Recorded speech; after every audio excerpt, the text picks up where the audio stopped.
Welcome to this deep dive, and we're going to be kind of unpacking this unsettling story of the Keddie murders. It all starts back in 1981. Okay. And basically we have this family living in a quiet California cabin, and they become victims of a really brutal attack. Yeah.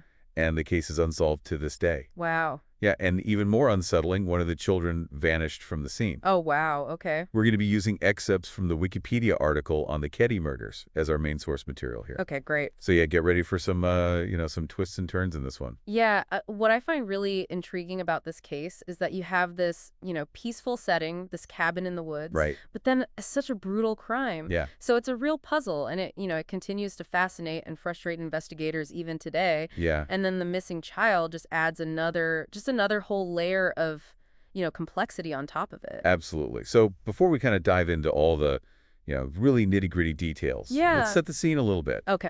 So we're talking Keddie, California, back in 1981. Okay. Small rural town nestled in the Sierra Nevada mountains. Mm-hmm. And, life there moved at a slower pace back then. That's a really crucial point to understand, I think. Yeah. And in a tight-knit community like that, a crime of this magnitude, it would have been unthinkable. Right. And it really shattered the sense of security that these residents, had and left them grappling with fear and uncertainty. Yeah. I mean, it's really hard to overstate the impact that this had on the town. For sure. So let's meet the Sharps. Okay. So we have Sue, the mother, and her 5 children, John, Sheila, Tina, Rick, and Greg. Okay. And they actually recently relocated from Connecticut to California, Okay. looking for a fresh start, and they settled into cabin number 28 at the Keddie Resort. That's interesting that they were new to area. Yeah. They were still trying to, find their footing in Keddie and build new relationships and create this new life for themselves. Right. Makes you think about, how vulnerable you are when you're new to town. Yeah. And especially when something like this happens. For sure.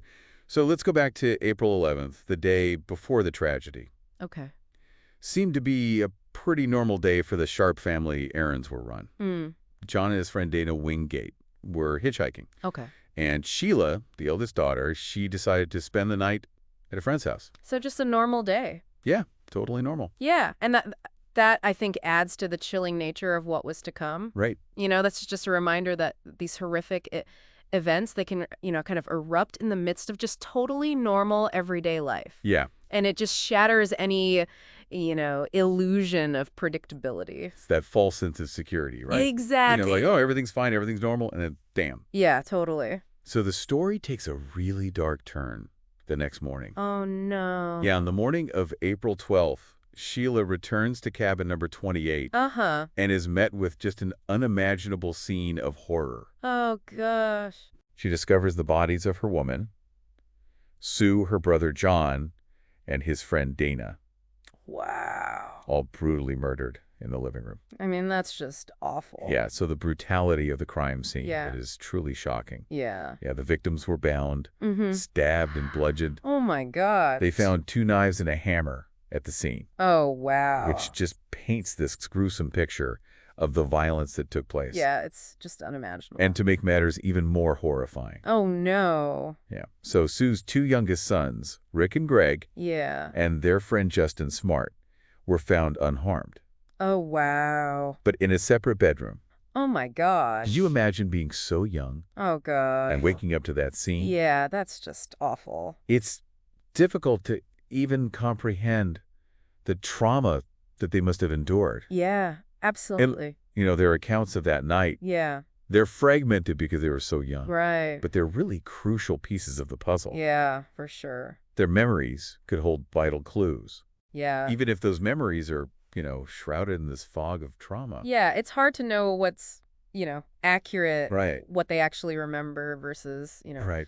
what they've kind of made up in their minds since then. Yeah. Add to the horror, 12-year-old Tina Sharp was nowhere to be found. Oh, So the wow. initial assumption was that she had been abducted. Oh, gosh. So that raises the question, Yeah, why was Tina taken right. when the other children were left unharmed? Was Yeah, it random, a spur-of-the-moment decision, yeah. or was she specifically targeted? I Well, mean, that question has been central to the investigation from the very beginning. absolutely.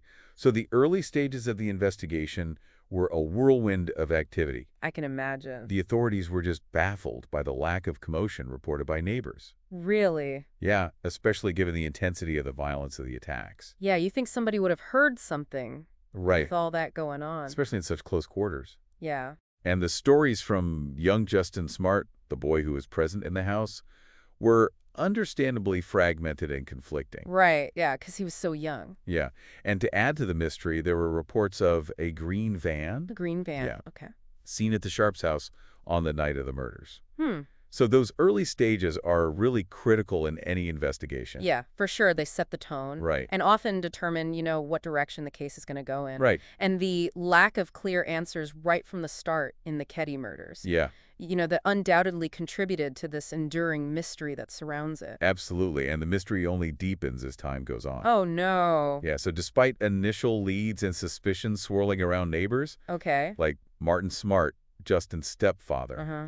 and a man named John Boubaid, no charges were ever filed. It's important to note that while no charges were brought, the shadow of suspicion never really lifted from these individuals. Right, Their names continued to come up as the investigation went on. right.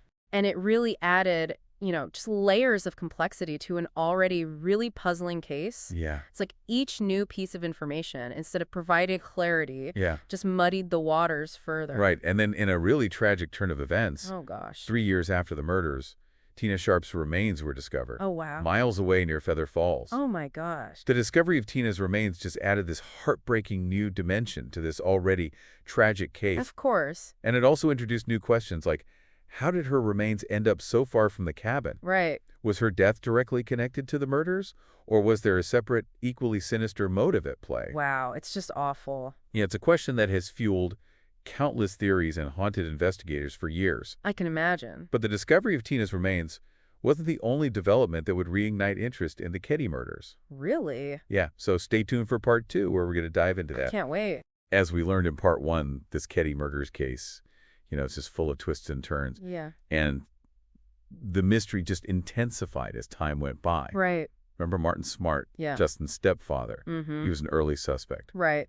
Well, years later, a letter that he wrote to his wife just days after the murders resurfaced. Oh, wow. And it contained some pretty chilling words. Oh, gosh. What did it say? It's fascinating how this letter might have been overlooked, during the initial investigation, Yeah. but it became a potential bombshell all these years later. Right. It suggests a possible confession from Smart. Really? Yeah, which just adds another layer of complexity to his potential role in the events. For sure. So in the letter, Smart writes, "I've paid the price of your love, and now I've bought it with 4 people's lives."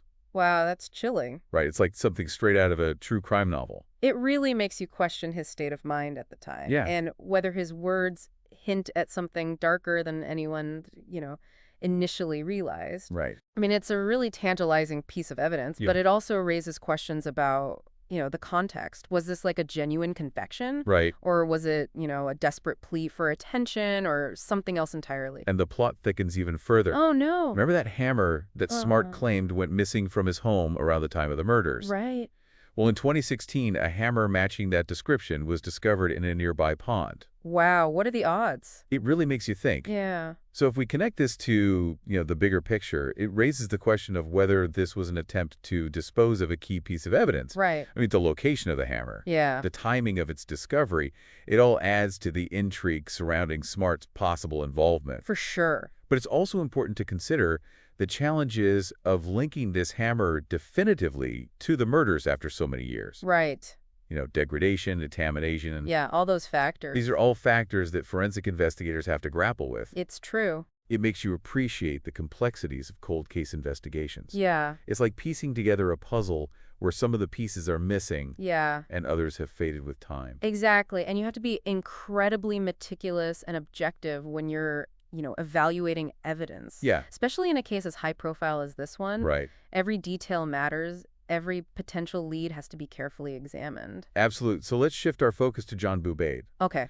the other neighbor who was considered a suspect. Right. He reportedly had connections to organized crime in Chicago, Oh, wow. which adds a whole new dimension to the story. So this detail introduces a new layer of intrigue Right. and takes us beyond the confines of just, a small town crime. Right. Could the Keddie murders have been a hit Right. orchestrated by organized crime? Yeah, It's a theory that has been explored. for sure. And it opens up a whole realm of possibilities. Yeah, but it's also crucial to avoid sensationalizing, this connection. Right. Organized crime is complex. Yeah.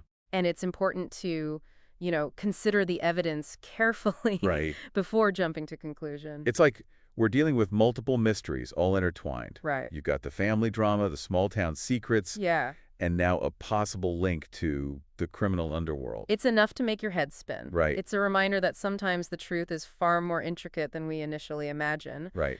And in cases like this where so much remains unknown, it's vital to keep an open mind Right. and consider all possibilities without letting, speculation overshadow the facts. Absolutely. And speaking of facts, in 2018, investigators announced that DNA evidence from the crime scene matched a living suspect. Oh, wow. This news reunited hope that justice might finally be served after all these years. That's huge. The introduction of DNA evidence was a game changer for this case. Yeah. It provided concrete scientific evidence Right. that could potentially link someone definitively to the murders. Right? This development must have brought such a mix of emotions for the victims' families. Yeah.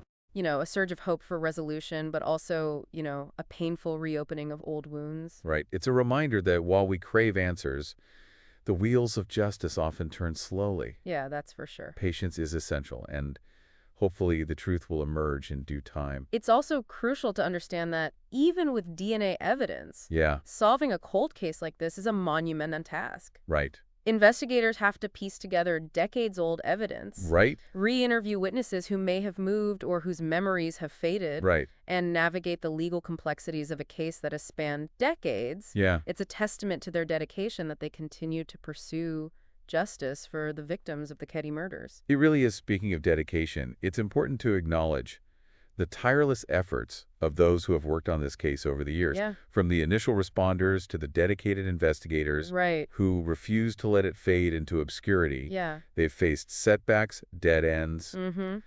and the frustrating passage of time. Right. But their commitment to uncovering the truth is truly remarkable. Their persistence is a reminder that even the most complex and baffling cases Yeah. can be solved with, unwavering dedication and a belief in the power of justice. Yeah. And while we wait for those answers, we can't help but wonder what truly happened in Keddie that night. Right. Was it a random act of violence? Right. A carefully planned attack? Yeah. Or something else entirely? It's a question that has fueled countless theories and continues to spark debate among, those who follow the case. For sure.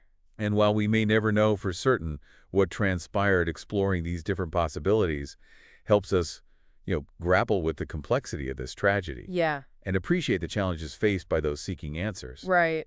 So as we move into the final part of our deep dive, Okay. we'll examine the lasting impact of this unsolved crime on the community, Okay. explore the enduring mysteries that continue to baffle investigators, and consider the lessons we can learn from this chilling tale. Sounds good. Welcome back to our deep dive into the Keddie murders. I mean, we've explored the timeline and the evidence and all the suspects and the questions that Yeah. surround this case.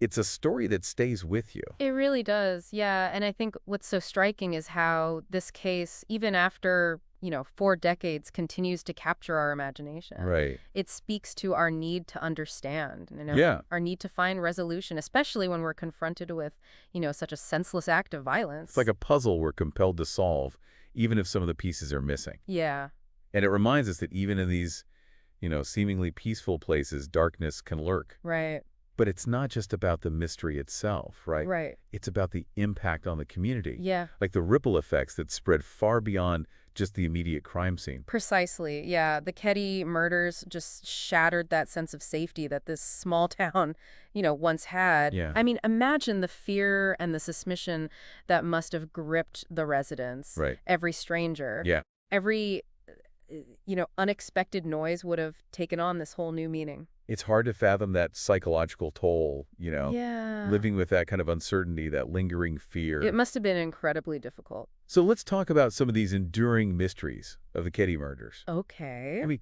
why were Sue Sharp, John Sharp, and Dana Wingate killed so brutally? Right. What was the motive? Yeah. And what happened to 12-year-old Tina Sharp? I mean, those are the questions that have haunted investigators for decades. Right. And the absence of a clear motive is particularly perplexing. Right. Was it a robbery gone wrong? Right. A crime of passion or Mhm. something more, sinister and premeditated? Right. And the green van Yeah. seen near the Sharps' house that night, it adds another layer of intrigue. Yeah, was it just a coincidence, or did it play a role in the crime? And then there's the discovery of Tina's remains years Yeah, later, right. miles away from the cabin. Yeah, how did she get there? Right. Was she kept alive, for a period of time? Right. Right. And why was she ultimately killed? The circumstances surrounding Tina's disappearance and death Yeah. are truly heartbreaking and just baffling. Yeah, the fact that her remains were found so far from the crime scene, Right. suggests a level of planning Right. and deliberation that is just unsettling. Yeah, It's a mystery within a mystery. it really is, And it's one that continues to, generate more questions than answers. for sure. But despite the passage of time, there's still hope. Yeah, absolutely. So while the Keddie murders remain officially unsolved, Right. the investigation is still active. That's good. Yeah, investigators haven't given up on finding answers Good. and bringing those responsible to justice. Yeah. And the DNA match announced in 2018, it offers a glimmer of hope Right. that this case might finally be cracked wide open. Yeah, it really is a testament to the dedication and perseverance of, everyone who continues to work on this case. Yeah, They haven't let the passage of time diminish their commitment to finding the truth. right? Their efforts are a reminder that even in the face of these seemingly insurmountable obstacles, Yeah. the pursuit of justice should never be abandoned. Absolutely. And it highlights the importance of keeping cold cases like this one Yeah. in the public eye. Right. The more attention these cases get, Yeah. the greater the chance that, someone with crucial information might come forward. Yeah. Maybe they'll see something or, hear something and think, oh, I remember that. Right, exactly. And, then they call in a tip. So as we conclude our deep dive into the Keddie murders, we're left with this sense of unease, Yeah. this mix of fascination and frustration. It's a story that reminds us that darkness can touch even the most idyllic settings. Yeah. And that the search for truth can be long and arduous. It's a case that compels us to reflect on the fertility of life, Yeah. the complexity of human nature, Mm-hmm. and the importance of never giving up hope, Yeah. even in the face of tragedy. So will the truth about what happened in Keddie that night ever be fully revealed? It's the question we all want to know. I know, right? We can only hope that someday justice will prevail, Mm-hmm. and the shadows that have lingered over this case for so long Yeah, will finally be lifted. I hope so. If you're as captivated by this case as we are, we encourage you to delve deeper into the many resources that are available online and, maybe form your own theories Yeah. about what really happened in Keddie. Until next time, keep exploring, keep questioning, and never stop searching for the truth.